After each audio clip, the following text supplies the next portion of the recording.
തിരുവനന്തപുരത്തിന്റെ blue പ്രിന്റുമായി പ്രധാനമന്ത്രി നരേന്ദ്രമോദി വരുന്നു.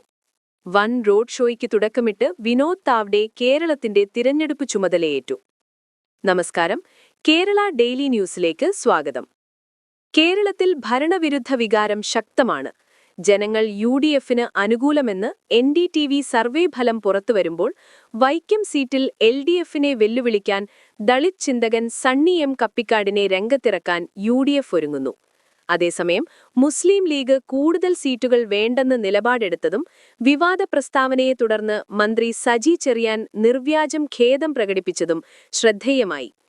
ഉമ്മൻചാണ്ടിയെ സോളാർ കേസിൽ കുടുക്കിയത് ഗണേഷ് കുമാർ ആണെന്ന ചാണ്ടിയുമ്മന്റെ വെളിപ്പെടുത്തലും ജമാഅത്തെ ഇസ്ലാമിയയുമായി ബന്ധപ്പെട്ട വിവാദങ്ങളും രാഷ്ട്രീയത്തിൽ ചൂടുപിടിക്കുകയാണ്. ഇനി സംസ്ഥാനത്തെ പ്രധാന വിഷയങ്ങൾ.